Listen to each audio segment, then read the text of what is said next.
If you're going on a cruise and you're going to fly to meet your cruise ship, then chances are you're going to make less of a carbon footprint in the sky than you are at sea. The cruise industry is notorious for the size of its carbon footprint, but as more ships are being built, not just here in Germany, but around the world, the industry and its engineers are working overtime to make cruising more environmentally friendly.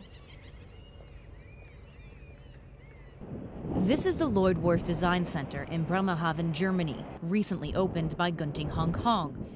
Inside, engineer Christian Hermsdorf slices and dices the three-dimensional insides of a new ship.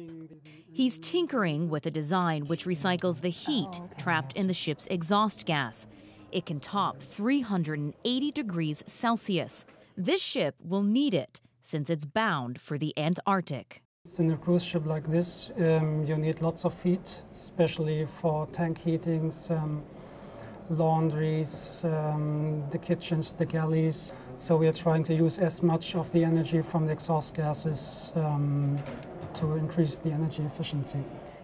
Energy efficiency has become the rallying cry of the cruise industry after years of being criticized as one of the most environmentally damaging modes of transportation in the world.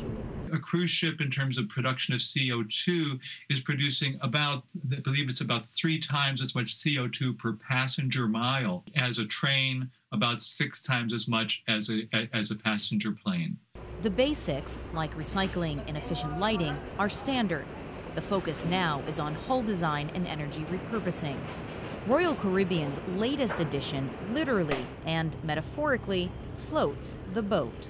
We have a system that spurts out bubbles underneath the hull of the ship. It acts like a pillow underneath the ship, which lessens the friction. And what that does is it reduces the energy needed by up to 5%, depending on the speed of the ship.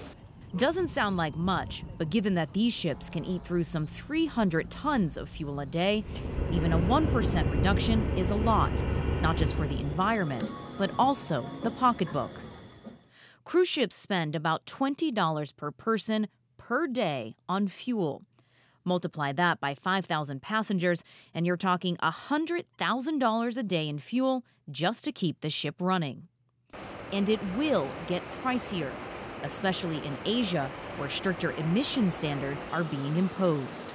They said that would add about $5 to $7 per passenger per day to their fuel bill. I guess the point is that there is a difference in fuel costs for cleaner fuels. But the cruise industry seems to be taking a proactive approach. We do not differentiate whether the ship is in Europe or anywhere. We treat the ocean as the same.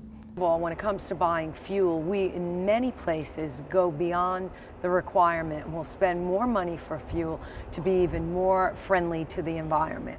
Because when the ocean is your livelihood, keeping it clean is the best way to stay afloat. Toni Waterman, Channel News Asia, Wismar, Germany.